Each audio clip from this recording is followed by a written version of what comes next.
Ya, Hani, pernah mendengar pasal harta sepencarian? Kalau harta pencarian untuk orang yang sudah kahwin kali ya? Rasanya lah Hani, mungkin untuk laki bini, tapi ya tak untuk suami isteri. Tapi mungkin rasanya banyak lagi yang kita ni perlu tahu. Itu yang saya tahu. Tapi mungkin rasanya ada lagi perkara-perkara yang lain yang harus saya tahu juga. Apatah lagi kalau berlakunya mungkin ada masalah rumah tangga ataupun berlakunya kematian dan sebagainya. Sesuatu yang rasanya patut ilmu yang penting untuk tadi sama-sama explore, untuk tadi sama-sama faham ini. Hani. Ya, di Rampai Pagi untuk siaran hari ini 7 hari bulan Januari akan kita bicarakan mengenai dengan harta sepencarian, impak dalam pengurusan harta pusaka orang Islam bersama dengan tetamu kita Tuan Muhammad Afendi bin Junaidi, seorang peguam syar'i yang memang kita ni kenali dan sering kita ni berjumpa di Rampai Pagi ni Tuan. Assalamualaikum. Assalamualaikum Tuan. Waalaikumsalam warahmatullahi taala wabarakatuh. Apa kabarnya Tuan? Sihat alhamdulillah. Ceria kedua-dua penyampai kita pada pagi Syukur, ini. alhamdulillah. Rasanya 2024. Betul, rasanya Indah terlambat mengucapkan selamat tahun baru 2024. Ya, Rindukan mendengar pantun kita. Ada pantun hari ini Tuan? Okey, insyaAllah. Pada pagi ini, saya tidak ada menyediakan pantun tetapi saya sediakan sedikit kata motivasi untuk kita semua dan juga pendengar kita, mereka yang sedang mengikuti kita melalui TV Go juga, yang mana sedang berada di luar negara juga. Saya mulakan dengan sedikit kata iltizam. 2024. Apa yang ada? Kita mulakan dengan zikir keramat, kita sulamkan dengan kata semangat. Usaha menuju puncak yang jauh lagi dekat, iltizamkan dengan penuh bertekad. Berhak bahagia, menggapai rahmat, moga berkat, genggam kuat. Amin ya rabbal alamin. Terus bersemangat, berhak menggenggam bahagia. Itulah yang ingin kita ni cuba kecapi dan ingin kita ni ketahui juga menerusi topik kita mengenai dengan harta sepencarian ini. Seperti yang kita tahu, kalau harta sepencarian ini memang mengenai dengan laki bini. Lazimnya lah. Tetapi sebenarnya ingin mengetahui dengan lebih lanjut lagi apa yang dimaksudkan dengan harta sepencarian ini dalam konteks juga harta pusaka. Silakan Tuan. Okey, baik, terima kasih. Saya mulakan edisi pertama bagi tahun 2024. Penampai kita bersemangat, so saya pun kena semangat juga pada pagi ini. Baik tuan-tuan dan puan-puan, sebelum ini kita telah belajar mengenai dengan apa intipati ataupun hak kepada kedudukan suami atau isteri yang telah berlakunya perceraian. Fokus kita pada pagi ini tuan-tuan dan puan-puan, kita akan berbincang mengenai dengan satu subtopik, iaitu berkaitan dengan salah satu hak si suami dan si isteri ni tadi dalam harta sepencarian yang lazimnya ianya biasanya dituntut selepas berlakunya perceraian. Sebentar tadi, penyampai kita ada mengetahui tentang kedudukan harta sepencarian adalah harta yang diperolehi oleh laki bini dalam sesuatu perkahwinan. Lebih daripada itu, saya kongsikan sedikit sebagai nilai tambahan bahawa harta sepencarian ini juga tidak semestinya juga termasuk tidak hanya dalam sesuatu proses perkahwinan itu saja, tetapi juga apa-apa properti, apa-apa harta yang dimiliki sebelum berkahwin, kemudian dibawa ke dalam perkahwinan dan harta itu dimajukan. Contohnya, sebelum perkahwinan, Dini ada rumah sewa. Rumah memang ada rumah sebuah. Dan apabila Dini berkahwin dan Dini berbincang dengan isteri Dini menyatakan bahawa apa kata kalau kita sewakan rumah ini untuk nilai tambah kewangan ekonomi rumah tangga kita. Dan di situ juga takrifan itu juga boleh dikatakan bermula daripada episod rumah itu disewakan, maka itu juga dikategorikan sebagai harta sepencarian. Termasuk juga apa-apa sumbangan, iaitu kalau bercakap mengenai dengan harta sepencarian ini tidak dapat lari daripada dua perkara. Satu, sumbangan langsung dan satu lagi sumbangan tidak langsung. Kalau sumbangan langsung merujuk secara intipatinya merujuk kepada sumbangan dari segi modal, kewangan. Yang biasanya sebegitu yang difahami. Manakala sumbangan tak langsung pula, apabila contohnya si isteri ini tidak bekerja tetapi dia memberikan menjalankan mandat sebagai isteri yang taat, memberikan kata semangat, kata pujangga, kata memberikan menjalankan perintah taat sebagai isteri itu tadi, menjaga keharmonian rumah tangga dan sebagainya, itu boleh dikira juga sebagai sumbangan harta sepencarian tetapi sumbangan tidak langsung. Kedua-dua kategori ini sebenarnya memberikan impak, memberikan kesan kepada kedudukan tuntutan harta sepencarian apabila dipohonkan di mahkamah. Jadi kalau lebih spesifik lagi, sebenarnya ialah penyampai kita, ia sebenarnya harta pencarian ia tidak ada disebutkan dengan jelas di dalam Al-Quran dan hadis. Tetapi sebenarnya ia berasal daripada kedudukan uruf, keadaan, amalan ketika itu yang mana diterjemahkan dalam bentuk undang-undang kita pada masa ini kerana ianya tidak bercanggah dengan hukum syarak. Jadi apabila adat kebiasaan itu, uruf itu dapat diterima dan tidak bercanggah dengan hukum syarak, maka ianya pun telah digazetkan di dalam Akta Undang-Undang Keluarga Islam Penggal 217, iaitu saya spesifikkan di dalam slide kita yang kedua, iaitu slide kita yang kedua merujuk kepada isu bidang kuasa mahkamah syariah dalam mendengar kepada isu tuntutan harta sepencarian.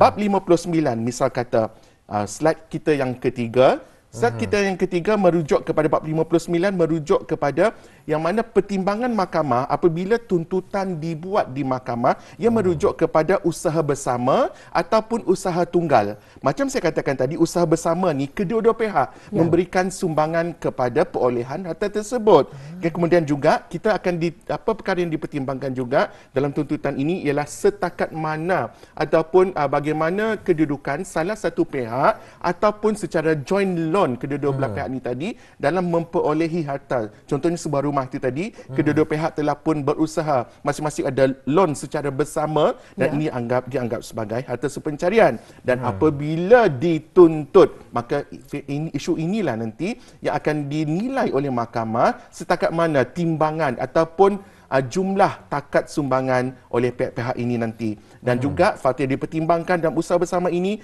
jika ada mempunyai anak, setakat mana keperluan anak yang belum cukup umur yang dalam konteks perolehan harta sepencarian itu diperolehi. Itu secara bersama. Dan usaha tunggal pula bermaksud, macam saya kata tadi lah, salah satu keadaan bila mana dia tidak memberikan sumbangan dalam bentuk langsung, tapi dari segi kata semangat, ketaatan dalam kerukunan rumah tangga itu juga dikira sebagai sumbangan tak langsung dalam perolehan harta sepencarian.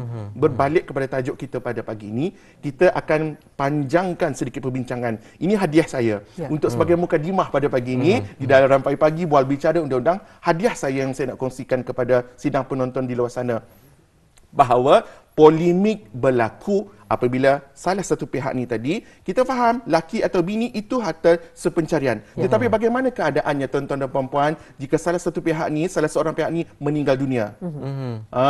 Ini menjadi isu dan apakah kesannya atau impaknya kepada pengurusan harta pusaka? Masya Allah. Dalam isu yang berlaku ni yang cuba saya nak ketengahkan, sejarah telah membuktikan bahawa bagaimana kedudukan perkelahian, putus hubungan silaturahim yang mana sebelum ini menantu dan ibu mertua, bapa mertua sangat baik, ahli keluarga sangat baik, tetapi apabila telah berlaku kematian anak kandung dan suaminya atau isterinya tadi, maka di situlah mula pergolakan polemik dalam merebut harta pusaka itu yang sebenarnya tuan-tuan dan puan-puan sidang pendengar yang mengikuti kita pada pagi ini, sebenarnya ada beberapa prosedur tertentu yang perlu kita perhalusi sebelum kepada pembahagian harta melalui faraid. Itu Alhamdulillah.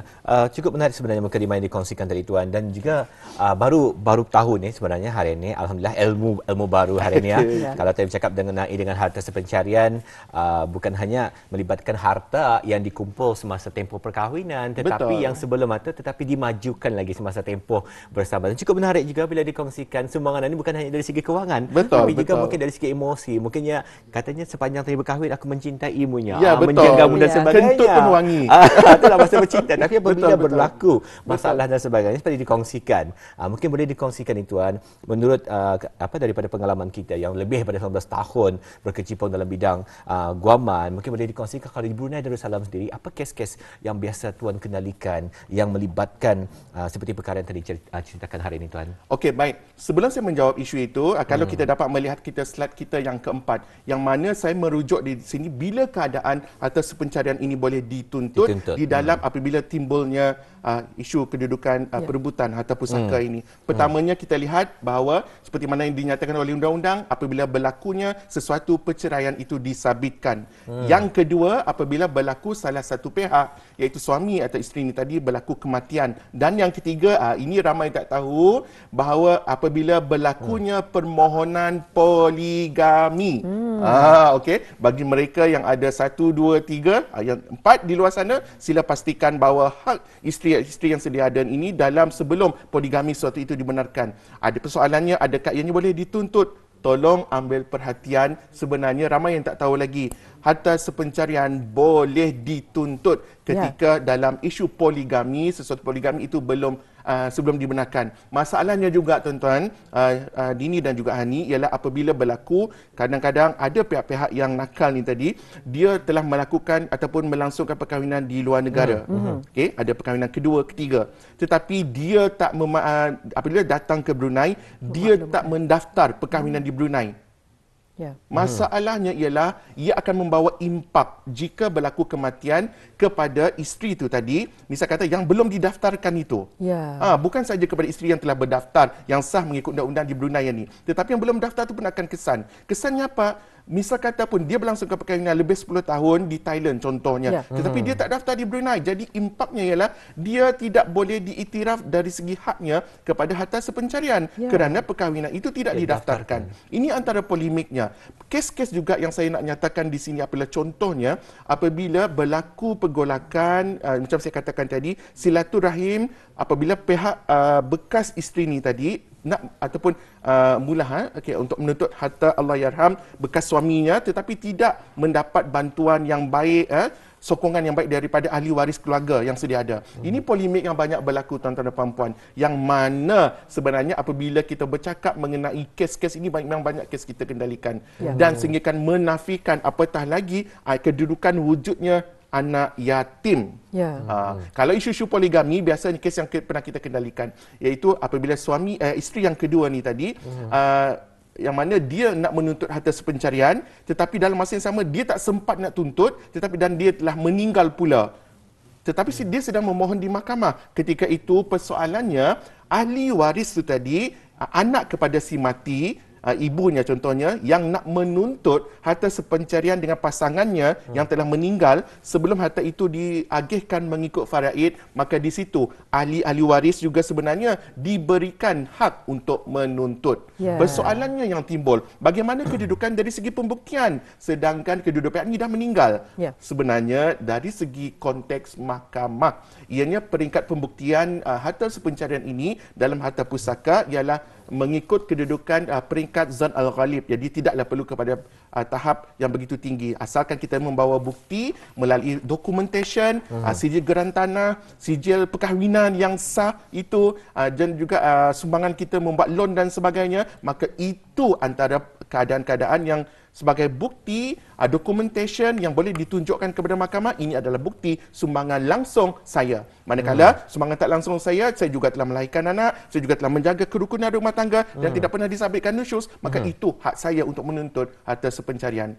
Jangan pula ahli waris yang lain cuba untuk menafikan hak. Mentang-mentanglah ahli keluarga ini tadi dah meninggal, bagaimana dengan kedudukan yang maka telah dikesampingkan pula. Jadi polemik-polemik ini yang perlu kita cuba di tahun 2024 ini untuk rungkaikan dengan lebih baik, dengan penuh bersemangat kekeluargaan. Kerana apa? Sebabnya kita tidak boleh menafikan hak yang telah dijamin melalui hukum syarak, dan juga kita tidak boleh menafikan hak yang telah dijamin mengikut undang-undang. Kenapa? Sebabnya apabila kita melaksanakan tindakan itu, bermakna kita sedang memakan harta hak orang lain. Itu kena hati-hati. Jadi ingin mengetahui dengan lebih lanjut ni juga, Tuan, harta yang termasuk sebagai harta sepencarian, salah satunya adalah harta pusaka seperti yang Tuan katakan juga tadi. Betul.